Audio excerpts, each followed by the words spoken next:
Hi everybody, my name is Tim Hepworth, here with Fly Fishing Bow River Outfitters. Just dropping in today to give you a few tips on tying some knots. So we're going to show you first the quite commonly used clinch knot, probably been used for hundreds of years, but very common knot to use. So we're going to just show you how we do it. Everybody has kind of their own way, but just a little bit of a demonstration on how to do it. So I'm working with some fly line today just so you can see it in a little bit kind of bigger fashion than it would be with fly line, and using a pretty big hook as well, just so you can see. So first of all, we're going to do, I'm left-handed, so you may have to switch this around, but holding the hook or the fly in one hand, you want to pass the line through the eye. You're going to give yourself enough room to work with, so you want to give yourself some line to work with here.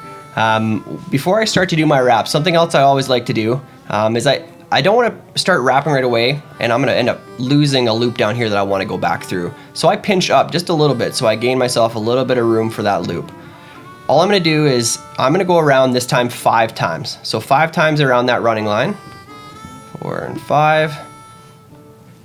And everybody kind of has their own number. I grew up doing 7. If you ask anybody for trout, 5 is normally the correct number. Now what that's done is that's created a little loop for you down by the eye. And what we want to do is we want to first pass this tag end we have and go right back through that loop. So if I come down and I pass it through there, I'm left with something that looks like this. So I've got that loop exposed. Now if I start to pull on this running line, it's going to start to tug down, but I don't want to let go of that tag end either. First thing I want to do, and it's especially important doing this with fly line, I need to wet it. So I'm going to use my mouth to wet it, and I'm going to start pulling that down, and it's going to start to, just like it says, a clinch knot. It's going to clinch down against that eye, and what you see it's going to do is it's going to eliminate that loop and tighten down on that tag end. So when I pull nice and tight, just like so, you can see it's now come down nice and tight, and it's pinched that tag line off at that 90-degree angle. That's how we know we've done it properly.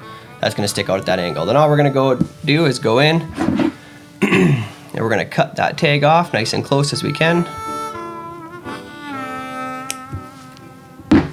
And that's what it's left with us looking like. Okay, so great knot, use it all the time. A little bit of an improvement on this is what they call the improved clinch. So the improved clinch, I'll show you what that looks like now. That actually just takes one further step, and that allows us to put one step of security on this. So again, we're going to do it exactly like we started the last time. We're going to run that through the eye, give ourselves some space to work with. Again, I'm going to go pinch that so I have a little bit of room, so I know I'm going to work with that loop again. I'm going to go again 5 times around, so 1, 2, 3, 4, and 5. Only difference this time is after I go through this loop down here, so I'm going to go through there, I'm left looking with something like this. So what you can see is it's created a little hole in the middle here.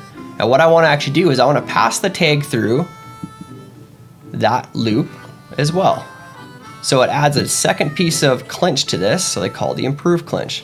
I'm going to do exactly the same thing I did last time. Wet the line, and this time if I've let go of that tag because it's pinched twice this time. So when I pull, this one I'm probably going to have to encourage the line down a little bit. And I pull it tight. It's still going to come off at that right angle, but what I've done is I've added that one extra piece where that's clinching down for security. Okay, so that's our clinch knot and our improved clinch knot. And then you go in, snip off the tag, and you're ready to fish. Awesome. Thanks guys. Again, this is Tim here with Fly Fishing Bow River. Some tips on tying knots.